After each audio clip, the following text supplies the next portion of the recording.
जब वर्करों के लिए टाइम नहीं है तो किसके लिए उनके पास टाइम होगा? फिर हम कहाँ जाएंगे?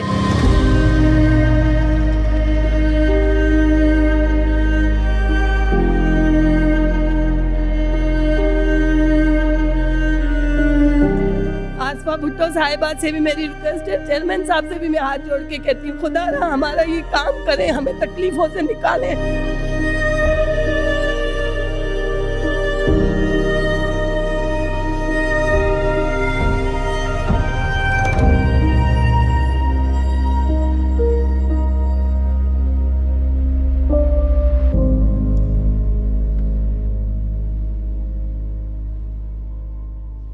मैं हूं आपका मेज़बान इमरान मलिक। आप देख रहे हैं मेहरान ट्रिब्यून हैदराबाद।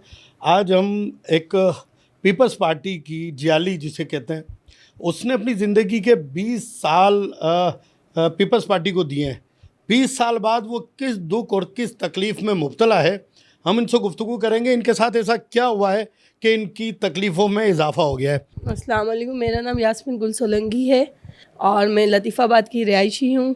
20 से 22 साल हो गए हैं मुझे पार्टी में एक अदनासी कारकुन वर्कर हूँ और पार्टी में आना जाना, उनके जलसे जुलूस, एविंग लाहौर तक भी मैं अपना छोटा बेटा लेके लाहौर भी पहुँची। लेकिन अभी कुछ अरसे से मैं बहुत परेशान थी। मेरे हस्बैंड डॉक्टर उमर तकरीबन 4 साल पहले रिटायर हुए हैं और पूरे हैदराबाद को सब ओहदेदारान को पता है, मैं सबके पास गई भी हूँ, लेकिन किसी ने मेरी दाद फरियाद नहीं सुनी। मैं फिर खामोश होकर बैठ गई और मेरे बच्चे भी स्कूल नहीं जा रहे थे। फिर मुझे ये ख्याल आया कि मैं अपना एक छोटा सा किचन बनाऊं। फिर मैंने बाजी के नाम से एक किचन स्टार्ट किया शहबाज बिल्डिंग में।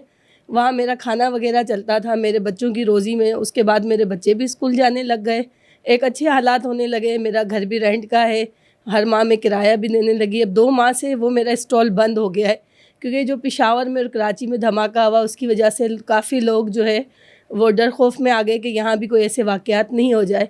इन सब सूरत हाल के बावजूद मैं सगीर भाई के पास गई क्योंकि इस सैलाब के दौरान नासिर साहब हैदराबाद आए थे शहबाज बिल्डिंग। मैंने उनसे भी कहा कि मेरे हस्बैंड का ये काम है, मेरा जायज़ काम है, आप लोग ये मेरा काम करें। उन्होंने मुझे यकीन दहानी दिलाई कि आप जो है ये फ़ाइल सगीर को रिकमेंड कर दें और इंशाल्लाह आपका काम हो जाएगा। सगीर भाई के पास गई, पहले तो मैं 4-5 घंटे बैठी रही। मैं उनके पास गई, मैंने कहा सगीर भाई ये फ़ाइल है। छूटते ही कह रहे हैं क्यों डॉक्टर उमर आप अकेले नहीं आ सकते, आप अपनी वाइफ के साथ आए, तो आप तो अपनी बीवी से काम करवाते हैं। इस तरह जाते ही जैसे इंसल्ट करना, बंदे की बेइज्जती करना, मुझे बहुत दुख हुआ। कहने लगे आप तो बीवी की कमाई खाते हैं। भाई बीवी की कमाई नहीं खाएंगे तो क्या करेंगे? रोड पे तो नहीं बैठेंगे, अपने बच्चे तो पालने, उनको अच्छी तालीम तो देनी है ना। इस तरह ये सुन के मेरा बड़ा दिल वो बहुत मैं दुखी हो गई। बहरहाल काफ़ी लोग बैठे हुए थे, मुझे बहुत एहसास हुआ। आज से पहले कभी इस तरह नहीं हुआ क्योंकि हमेशा मैंने पार्टी की खिदमत की है। आज मुझे ये जब इनके अल्फाज सुन के मुझे दुख हुआ। उसके बाद उन्होंने फ़ाइल ली, फिर अदा एहसान अबड़ों को भी बुलाया, वो भी वहाँ मौजूद थे। उन्होंने कहा कि ये काम ऐसे होगा, आप फ़ाइल दे दें, इंशाल्लाह आदि जैसे भी होगा मैं आपका साथ दूंगा। उन्होंने भी मुझे यकीन दिलाया।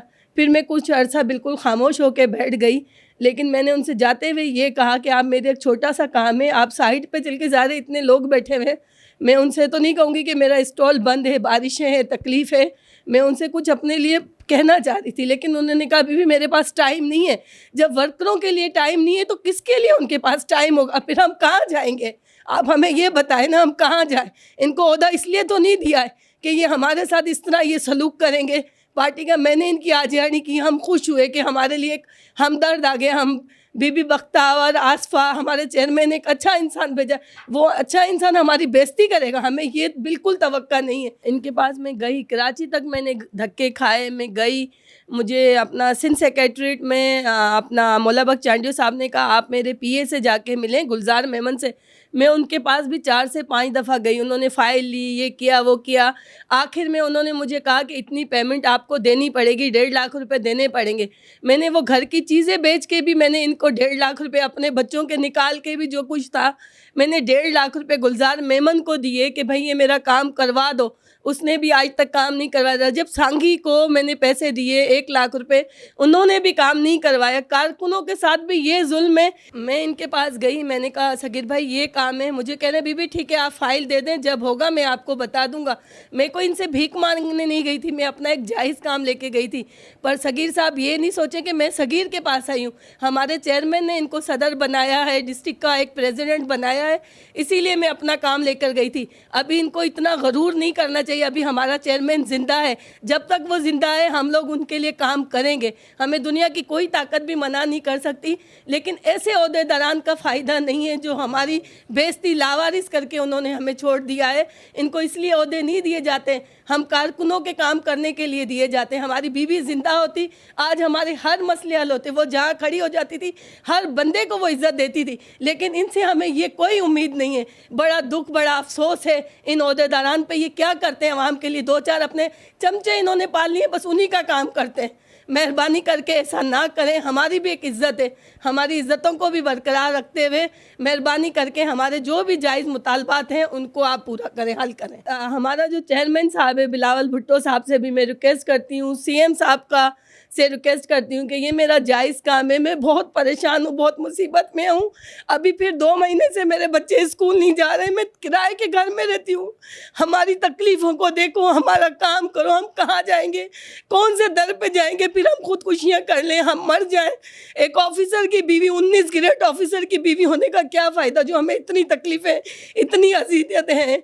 हमने इसीलिए तो पार्टी को इतना वक्त नहीं दिया है।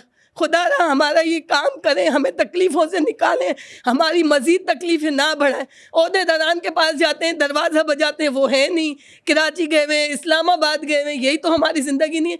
इनको जब गाड़ियाँ भरनी होती है तो हमें बुलाते हैं, इनको इलेक्शन करने होते हैं तो हमें विज़िट करवाते हैं। बस इसीलिए हमें आवाम का फ़ायदा लेने के लिए पैदा हुए हैं।